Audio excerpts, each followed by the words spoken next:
Valentine's Day, February 14, fell on a Monday this year. By the time I arrived at the Cosi family restaurant, it was already bustling with diners. I was shown to my seat just 3 minutes before my 7 o'clock reservation. After giving the waiter my drink order and politely mentioning that I could find my own way to my seat, he nodded and left me with 2 menus. Positioned with my back to the wall, I placed the heavy, plain Italian brown bottle bag I had been carrying by its white twisted thread handles at the vacant place sitting opposite me. Leaning against it was a large C4-sized white card envelope. I had arrived first and was alone. As I glanced around the room, a feeling of claustrophobia set in. The past 2 years of lockdowns, punctuated only by brief periods of eased restrictions, had only recently come to an end. It had been exactly 2 years since I last sat at this table, which used to be our favorite. By regular, I meant a monthly date night, always booked well in advance to secure this particular spot. The restaurant, filled with intimate 2-person tables, was appropriately crowded for the occasion. However, after almost 2 years of pandemic restrictions and social distancing, the closeness felt slightly uncomfortable rather than cozy. I guessed I had become accustomed to isolation, both due to the restrictions and having worked from home for so long. The waiter returned with a bottle, uncorked it, and poured a sample into a glass for me to taste. I nodded my approval and asked for only half a glass to be poured before he left me alone once more. Out of what must have been 25 to 30 small tables in this section, only 3 or 4 were unoccupied, one of them right next to mine. Without scrutinizing too closely, I noticed that mine was the only table with a single diner. Even before it crossed my mind that Grace might be running late, as she had been lately, I heard the quiet beep of my phone, indicating a new message. Retrieving it from my suit jacket pocket, I pressed the button to light up the screen. The time flashed, 19 to 1. I always use the 24-hour setting on my phone and digital clocks. I've been a freelance feature writer for almost 8 years now, but for 14 years before that, I was a Fleet Street daily newspaperman.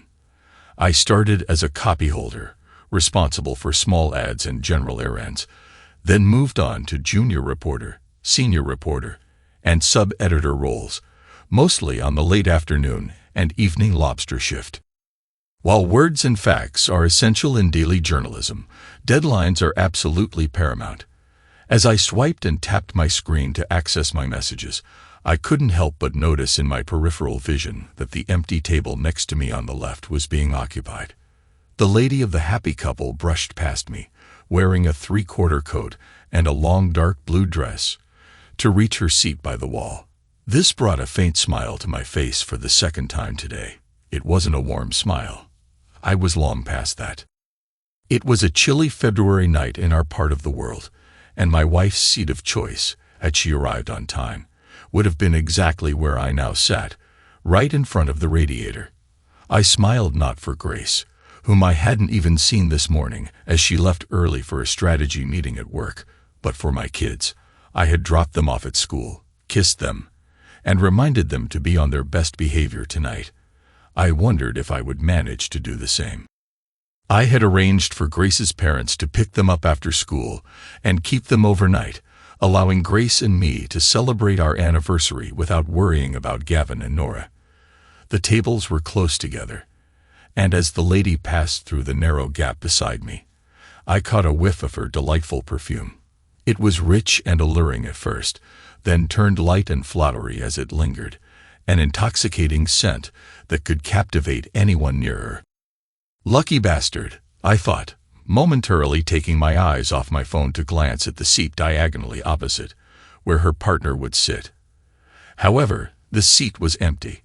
I only saw the back of the departing maitre d' John Jr., the owner's fresh-faced son, hurrying to greet the next couple at the entrance.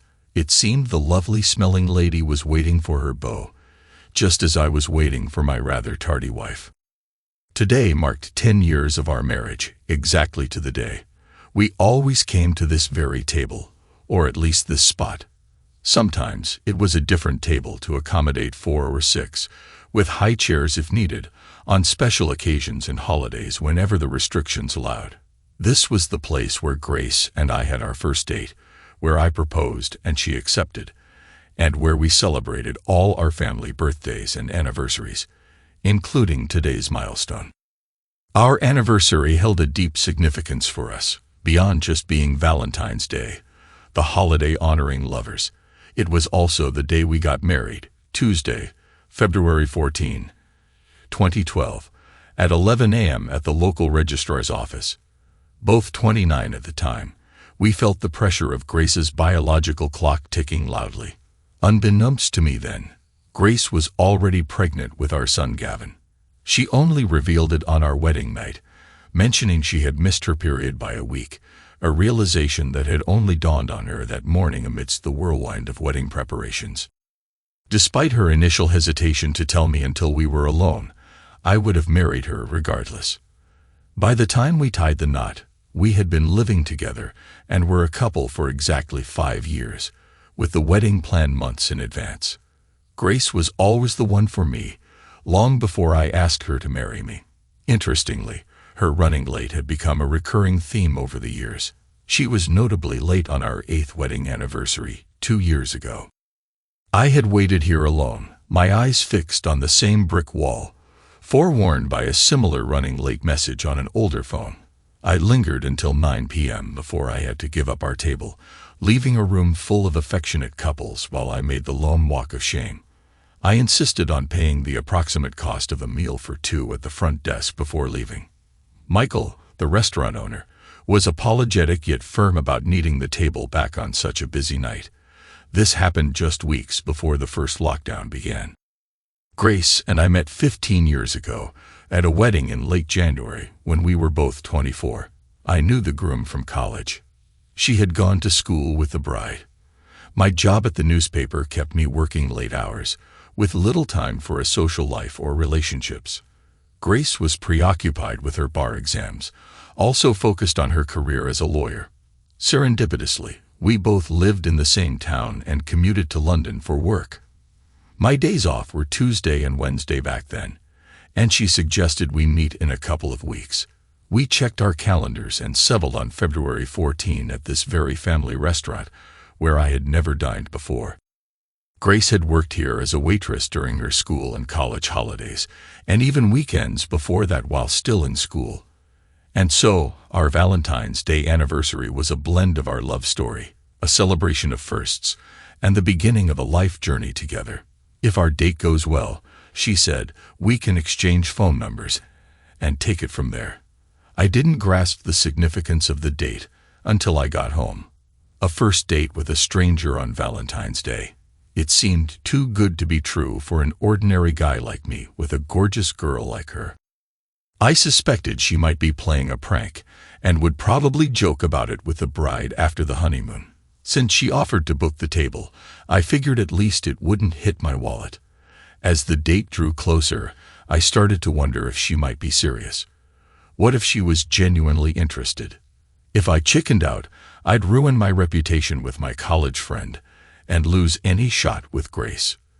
But if it was all a joke, showing up wouldn't cost me anything.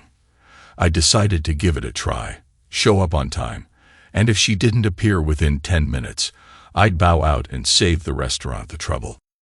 When I arrived and asked the maitre d' about a reservation for Grace James, he replied, "Certainly, sir, she's waiting for you." There she was, looking stunning and even more enchanting in person. Considering my history with tight deadlines, I knew bringing a traditional Valentine card would be tacky and embarrassing for both of us. So I enlisted the help of a studio overseer in the print room. One of the country's top cartoonists whipped up a brilliant design, which we printed in color. It was a card that read, "Be my next year's Valentine," featuring a cartoon version of me with chains and a padlock around my chest, and a caricature of Grace with a blazing acetylene torch and a welder's helmet captioned, "Unlock my heart, but please don't melt it." She laughed as soon as she saw the card signed by an admirer who wants to get to know you better. Our first date turned out splendidly. We felt at ease and quickly decided to see each other again. Soon, We became exclusive, and after a few passionate months, we moved into my small flat together.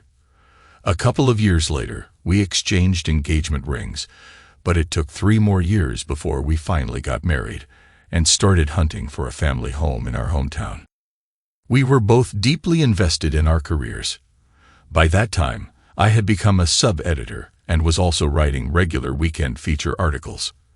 I knew it would take years before I could become a fully fledged editor. Once our son was about 2 years old, Grace, who specialized in corporate law, expressed her desire to return to her job. So I transitioned to freelance writing and embraced the role of a house husband.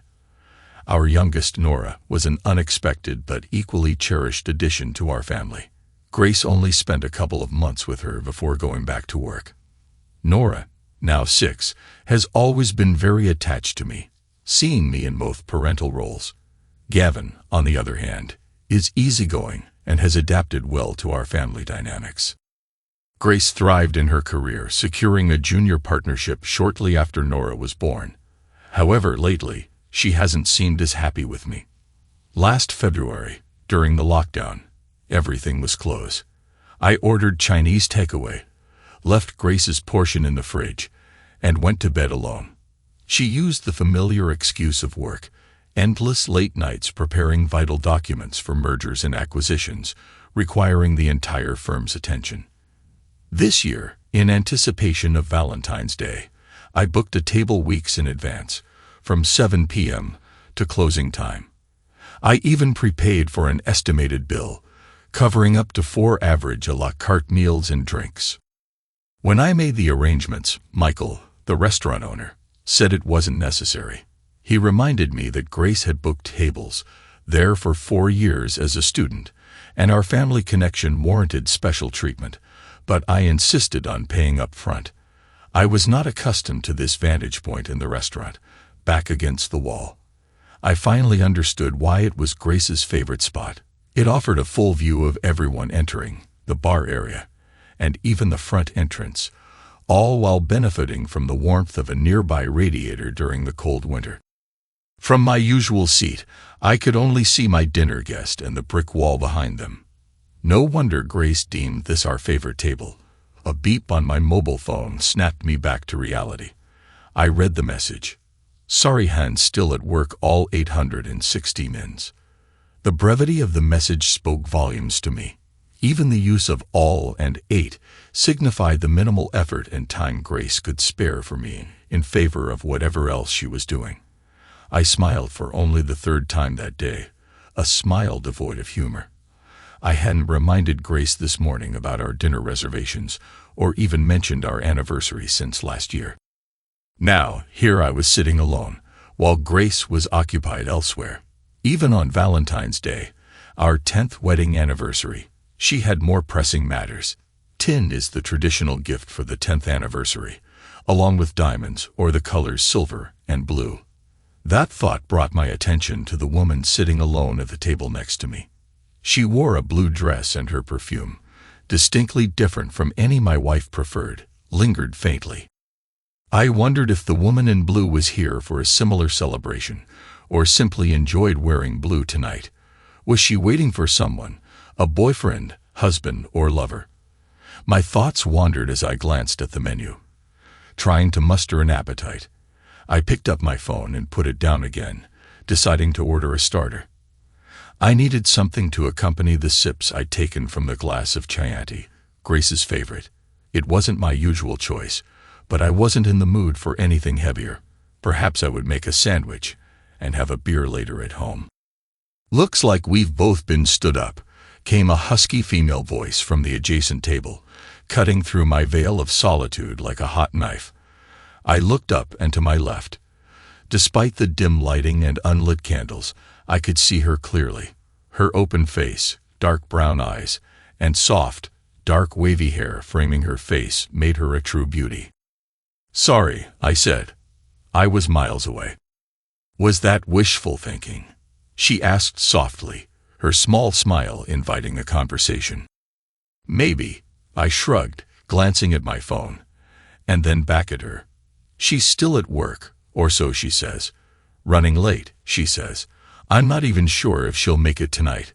Last time, I hesitated, unsure if I should divulge too much to a stranger, especially one seemingly looking forward to a romantic evening more than I was.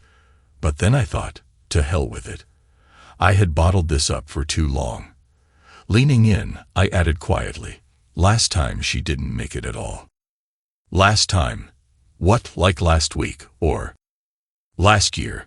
No, wait, not last year, but actually 2 years ago.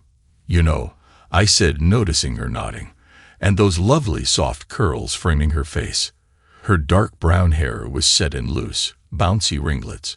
So this time, 2 years ago, was our 8th anniversary. Tonight marks our 10th.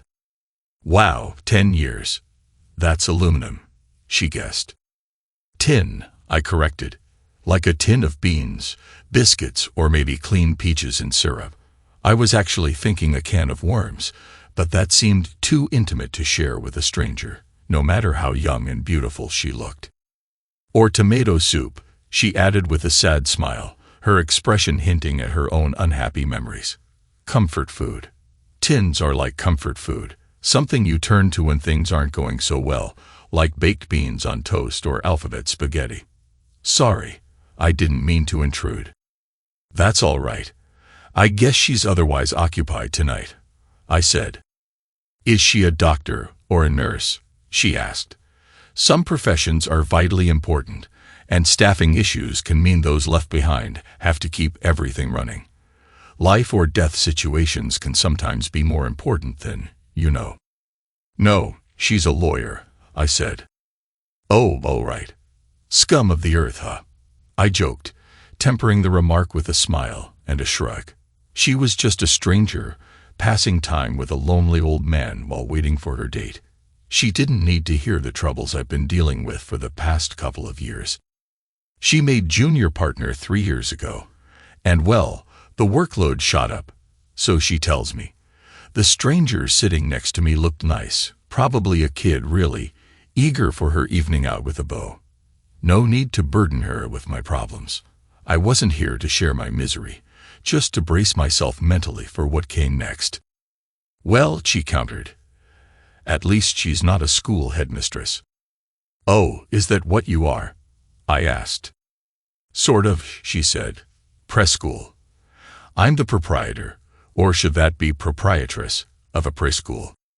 Not as bad as a secondary school headmistress then.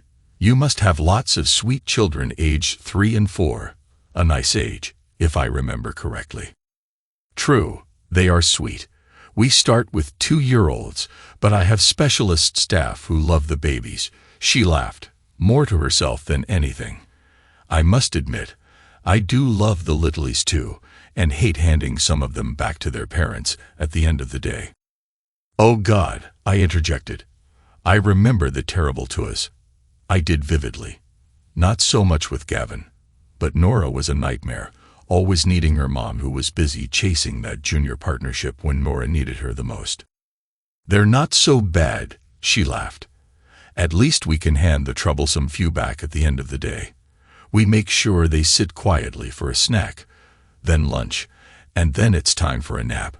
Most of them doze off for at least a little while. So you can put the kettle on then? I asked. Absolutely. Tea and biscuits for the staff. Essential me time, she giggled. Do you have young children? 2. Gavin is 9 and Nora is 6. Actually, they went to a nearby preschool from ages 3 to 4. The one at the Baptist Chapel. Is that your preschool? No, mine is the Ferning Glen Preschool on Home Farm Road in the retail units of the Old Farm by West Ring Park. The old barn? I asked, and she nodded. I've been to the farm shop and cafe there in the converted stables. The kids love the playground by the Sangland countryside walk behind the old farm. Now that I think about it, I've definitely seen the signs for your preschool. How many children are there? We have 72 registered, but since lockdown, some only come 2 or 3 days a week, or even just half days. We have to be flexible, so parents book their slots. We make sure we have enough staff to meet legal requirements. I tend to float and jump in where needed. My phone beeped again. "Excuse me, just need to check this message," I said, picking up my phone. It read 1928. Grace had sent another message instead of calling. "Sorry, Han. More alts to docs. Getting pizza. Back very late, XXS." I turned back to the woman. Grace is my wife of 10 years. She won't make it tonight, and has ordered pizza at work, apparently. "Oh, that's unfortunate. Did you get her a card? And is that a bottle?" "Well, it's a special occasion, and we missed each other this morning." "It's not a bottle. It's a novelty vintage tin can. It looks like a 1950s can of peaches, but it's actually empty with a removable lid for storage," I rambled on. "It comes as a set of 6 cans with different labels. I only brought one along to give her." "Oh, that's a thoughtful idea. Perfect for a 10th anniversary." I thought so. I realized I'd been going on without introducing myself. "Sorry, it's rude of me to mention my wife and kids without introducing myself. My friends call me Ken." I extended my hand, offering a sheepish smile. The tables were so close together that she didn't even need to lean over to gently shake my extended hand. She smiled warmly, her expression more inviting and beautiful than I could ever muster. "My friends call me Lotti, but you can call me Lotti," she giggled. "Sorry, when you said my friends call me, I just couldn't resist." I laughed with her, charmed by her lightheartedness. She had a delightful giggle. "Well, my birth name is Mackenzie. It was a name my mother liked because one of her brothers had it as a middle name. Back in school, the name cropped up in a couple of American children's TV shows that were popular at the time, always used as a girl's name. I hated being called Mac, so I preferred Kenzie as a kid. Later on, I thought Kenzie sounded childish, so I asked my friends to call me Ken instead. My oldest and best friend, Ethan, who I went to school with, still calls me Ken's most of the time we hang out. "I see. Well, my full name is Charlotte, but I've always been called Lotti. I like it, and it goes so well with my married name, Lotti Clark. It suited me so well that I kept it even after letting my ex-husband go." "Was he blind or just plain stupid?" I blurted out without thinking. Without missing a beat, she replied, "Stupid. Definitely stupid. He cheated and thought he was entitled to get away with it. The pompous, immature arse." "Agreed. He must have been very stupid. I can't stand cheats and liars. I believe for a marriage to work, there has to be complete honesty," I said, adding, "As soon as I said blind or stupid, I realized it could have been interpreted very differently. I'm sorry about that." She giggled again. "I think I'm a good judge of character, with that one notable exception you now know about, but you seem like a nice person. I took your comment as complimentary rather than derogatory, and it didn't hint at any hidden agenda. You are, after all, Ken, waiting for your wife in a romantic dining room on the most romantic night of the year, or so they say. I was, but now my wife won't make it, and I don't really have much of an appetite anymore." "But you were just looking over the menu, weren't you?" "Yes, I was perhaps considering a starter. The food here is delicious, and I thought I could manage something light. What about you? Is your boyfriend or fiancé running late as well?" "The food here is great, I should know. I worked in the kitchen while studying for my education degree and master's. No boyfriend, fiancé, or husband, I'm afraid. Single, a divorcee as I mentioned, and never made it past 3 and a bit years. Not that I'm bitter, I'm actually relieved. Tonight, Valentine's Day, I'm on a blind date with someone I've never met. My sister persuaded me it was time to get back into the dating game and set me up." You haven't dated since your ex-husband was caught?" "My sister and my mother-in-law, actually. And yes, my ex was caught red-handed, immediately kicked out, and 6 months later, I had the house free and clear of his input, without having to share my business. But I let him keep his." "Did you have a good prenup?" "No, I was the blind and trusting one in our relationship, so no handy prenup. But I did have video and voice recorded evidence of his cheating. Lotti laughed. Both Ryan's business practice and my press school were largely financed by his mother. He's an only son, and she's quite wealthy. Ever since I was introduced to her, she's treated me like a daughter, even after the divorce. She believes we split amicably and blames herself for Ryan's immaturity. She's continued her support for me. I've even increased the level of payments over the last 3 years, just in case. My business took a dip during lockdown, but I was helped by government furlough payments and a couple of local government grants to take in more children from essential services. When it got out that we were helping the children of nurses, doctors, and hospital staff, donations from local supermarkets and the community went up too. So, what was your ex's business, the one you left alone? I asked. Dentistry. It costs a fortune to buy into a successful practice. Ryan is handsome and charming on the surface, and he had money, which opens the right doors. Once he bought into a good practice with his mother's money, he seemed to think that intruding into attractive and trusting women's mouths was also an invitation to intrude a little further, if you get what I mean. Oh my God, he was involved with his patients. At least 3 of them. I got the videos, telephone taps, their appointment histories at the surgery, along with the subsequent hotel room receipts. And he got the t-shirt, she smiled. Actually, I got the t-shirt and every other shirt off his back too. His main worries were the reputation of his business, his dental practice partners, and the wrath of his mother. That's appalling, I said, shocked. I'm amazed you're even considering dating. I think it would put me off relationships altogether. My sister and mother-in-law insisted. It's been 3 years since the divorce. They were quite persuasive. At least this is a safe, crowded place to meet a stranger. Yes, I often come here to eat. Alone. Mostly, although sometimes my sister joins me, occasionally my parents, and more recently, my mother-in-law has taken a liking to the place. Well, I don't think much of your blind date. He must be crazy to miss out on such pleasant and beautiful company. Maybe he sent a message or an apology. My phone hasn't beeped all evening. Look, Ken, I know you were planning to have a starter. I'm actually famished. It's my first date in 3 years, and I couldn't eat a thing at lunchtime. Not even tea and biscuits when the babies went down for a nap. No, not even then. I was too nervous. But, well, you seem like a nice married bloke with no hidden agenda, and I see the maitre d' is turning away another couple at the door who haven't booked.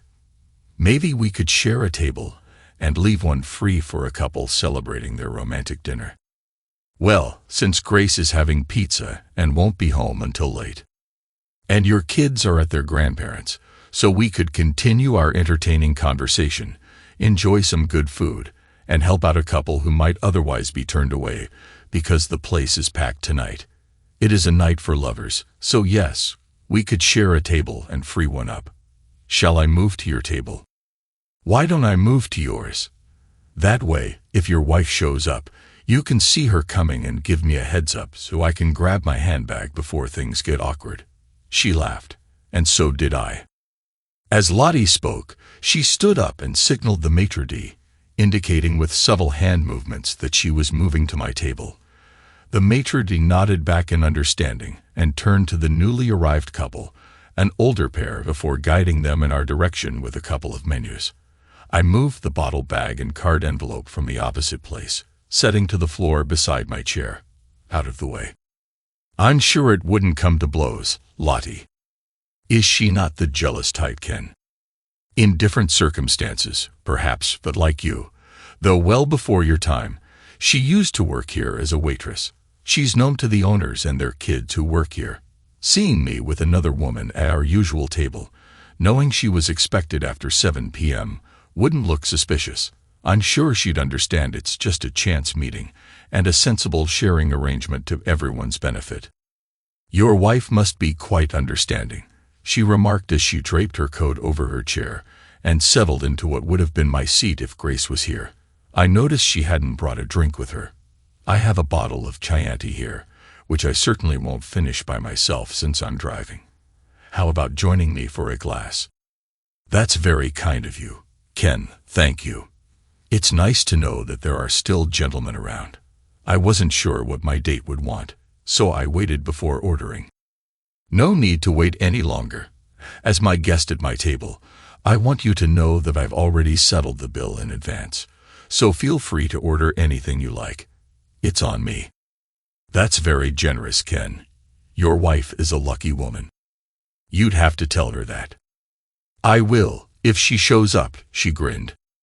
As I poured the wine for Lotti and topped up my own glass, the maitre d' led the newly arrived couple to Lotti's now empty table.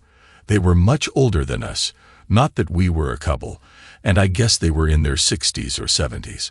I gave Lotti a heads up. She simply smiled in response.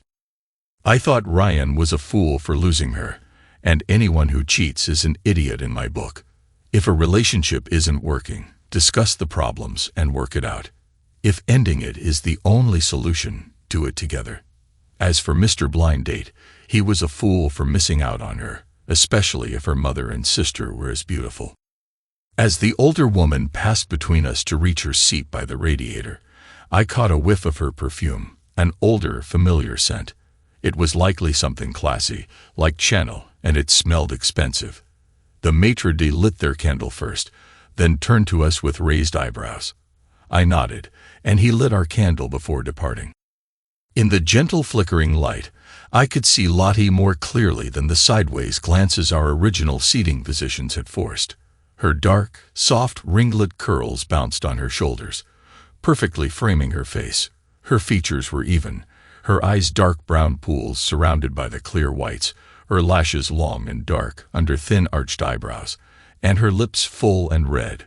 She looked up and smiled, revealing a slight dimple on her left cheek, the right obscured by a bouncing curl. I heard the rustle of my new neighbor to my left as she wriggled in her seat, trying to shed her winter coat.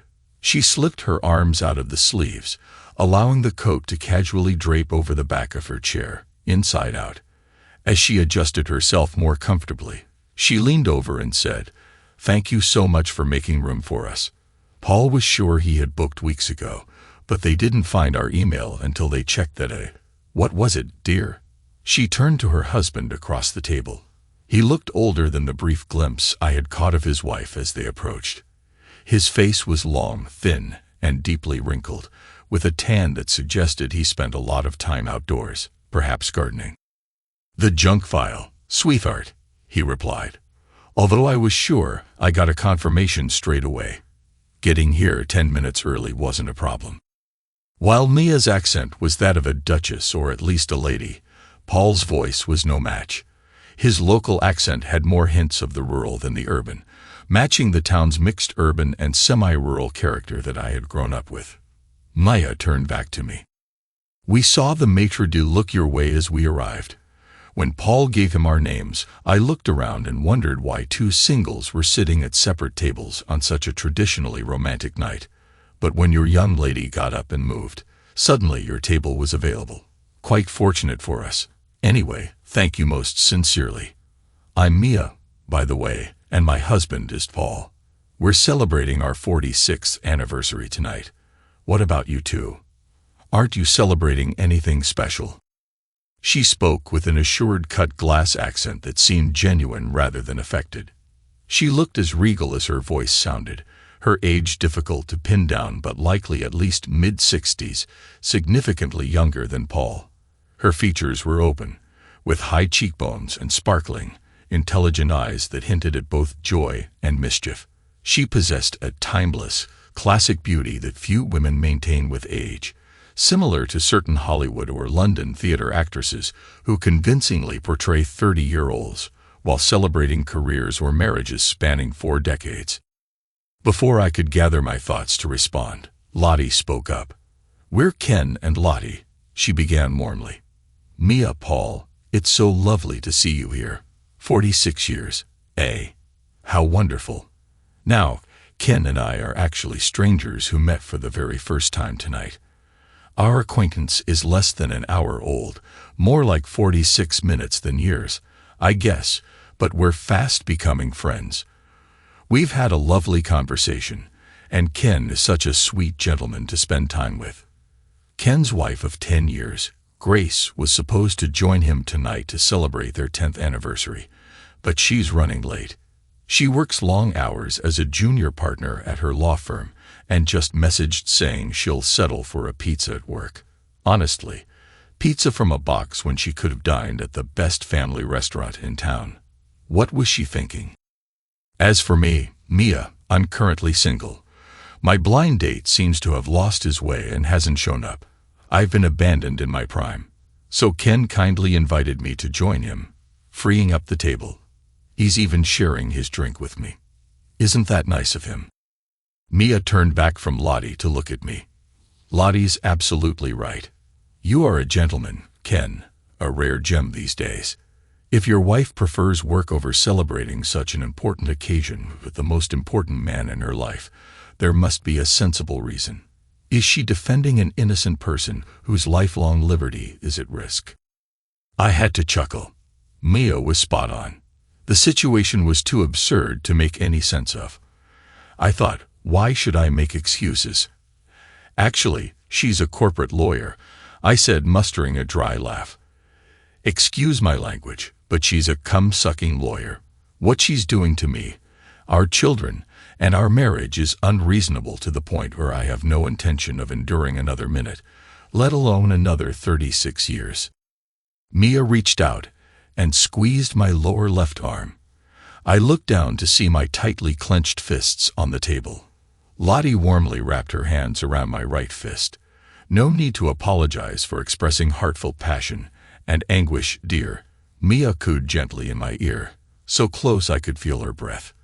Grace is a foolish woman if the jeopardy in question is her own marriage. I relaxed my fists, releasing the tension in my spine, and let out the breath I had been holding. My eyes brimmed with tears, feeling the release of a day's worth of tension. What's going on, Ken? Came a voice from above that I instantly recognized, even through my blurred vision. Blinking away the tears, I looked up to see my wife Grace standing slightly behind, and to the right side of Lotti, glaring down at the table where I was holding hands with two women. Though I had unclenched my fists, Lotti and Mia still held on. Oh, hi Han, you made it. Only about an hour late, I greeted her, trying to keep my tone light. I actually have an anniversary gift for you, but my hands are a little full at the moment. I can see that, Grace snapped. I came home early after getting a call from Mom. The kids wanted to say goodnight, and then said you were here for. She hesitated. Lady Mia, what are you doing here, and why are you holding Ken's hand? Hello, Grace, dear. Long time no see. How have you been? Maya responded with a smile. Nice business suit, dear. Came straight from work, did we? Yes. Grace stammered. I tried to get home and change, but something's wrong with my key. How are you? And oh, hello, Mr. Clark. Didn't see you there. Hello, Grace. Paul greeted her with an amiable smile. Then Grace's eyes fell on Lotti, who was seated opposite me.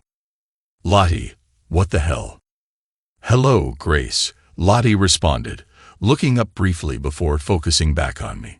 She beamed one of her lovely smiles and gave my hand a squeeze.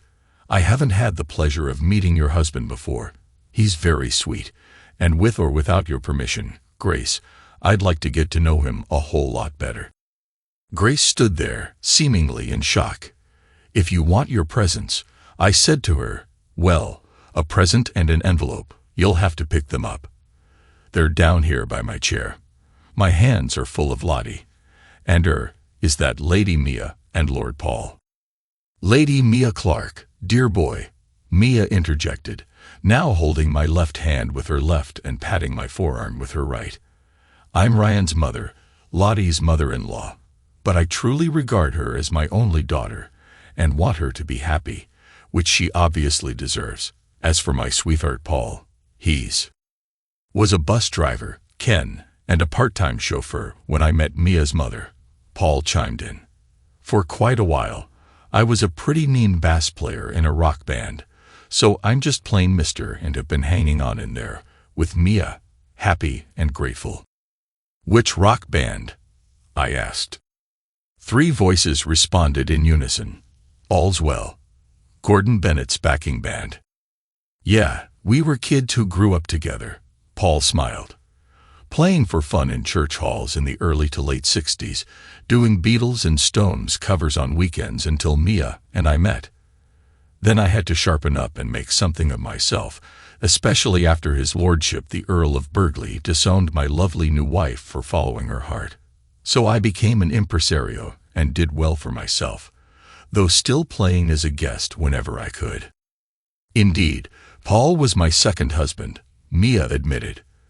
I was married off at 18 to someone my father approved of, but Christian was a complete arse. I divorced him against Daddy's wishes within a year and married Paul here, who, you must admit, has stayed the course very well. He played guest appearances with headline bands all over the world, and we traveled together before and after having our child. He managed lots of bands, organized concerts and festivals, and always forgets to mention that he was knighted for services to the music industry over 20 years ago. It was a fun ride, but I guess Ryan never wanted for anything, and he never really grew up, Paul said. We only recently heard the rumors and Ryan admitted his failed marriage was his fault. So we're looking after Lotti's interests at the moment, Mia added with a wink in my direction. You mean, but, I stammered. Oh no, Grace interrupted, stamping her foot.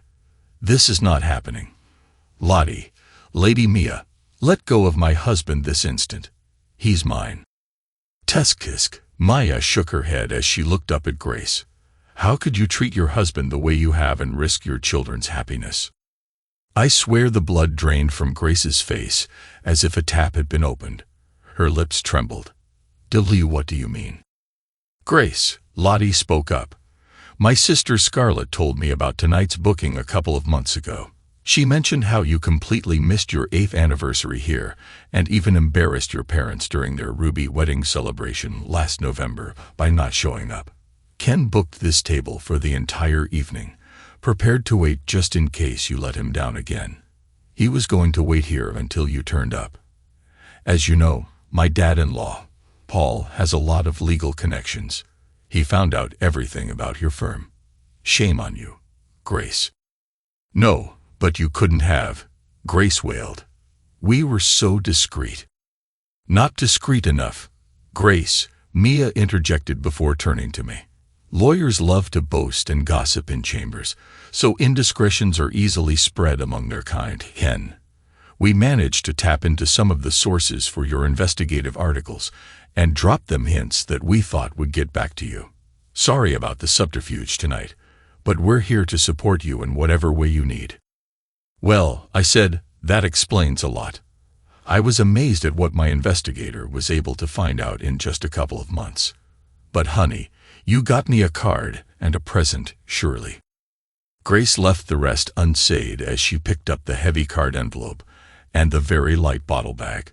She ripped open the envelope, and as soon as she saw the front of the card, she dropped it.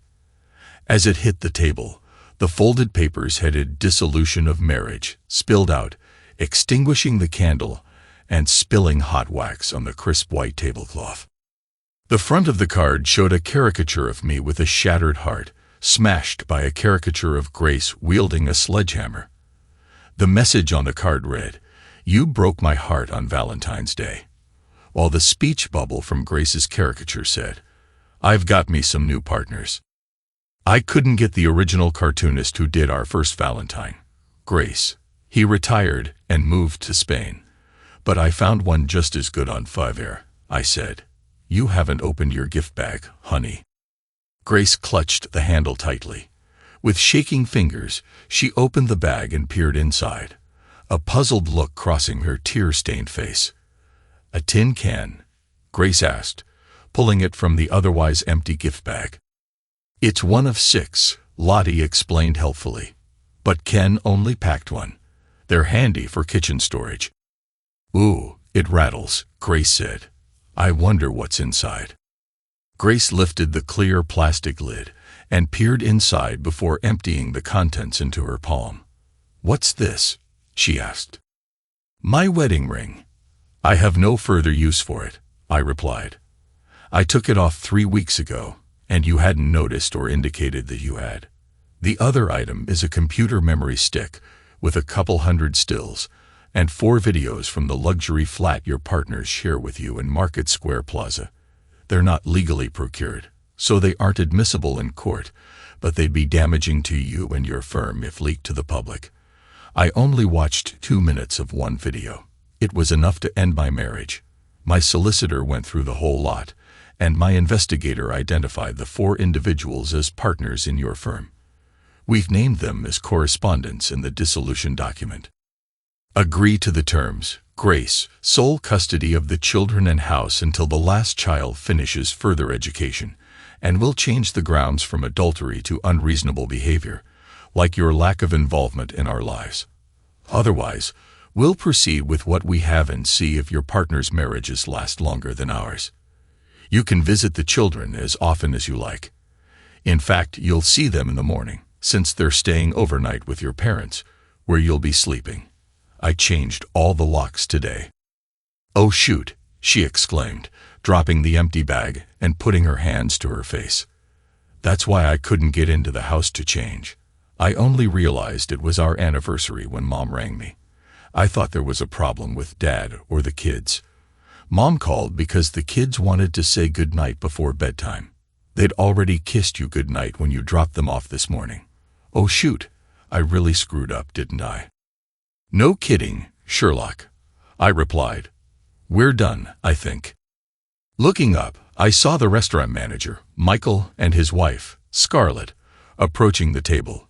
We were probably causing a scene.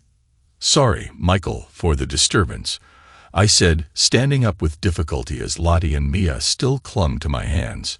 "I think I'm ready to go now." "No need to go, Ken," Michael soothed, "but I think Grace should depart. You'll always be welcome here, Grace, but not tonight. Tonight is for romantic lovers, not cheaters." Grace ran through the restaurant, tears streaming down her cheeks. Michael's wife, Scarlett, turned to me. "Don't worry about Grace getting to her parents' house. John Jr. has her keys and will drive her home. Lady Mia's chauffeur will follow them and bring John back. Now, what do you think of my sister?" "Who?" I asked, bewildered. "My kid sister, Lotti here. She's the baby of the family and hasn't been treated well by her man. We all hope you could help each other through your pain and show Lotti there are still good guys out there." Although I had stood up, Mia and Lotti still held my hands. I sat down again. "Good boy, Ken," Scarlett said, kissing me on the forehead and then rubbing off the lipstick with her thumb. "I'll send your waiter over for your order, okay?" "Yes, all right," I said, looking at Lotti. "Are you all right?" She smiled back. "Yes, Ken, perfectly all right." "Good, shall we order?" "Please, after all the excitement, I'm even hungrier." "So, former Chef Lotti, what would you recommend for starters?" "I have a few ideas," she grinned. "The first is that you could put my birthday in your diary, the 23rd of July. We could dine here." "Excellent.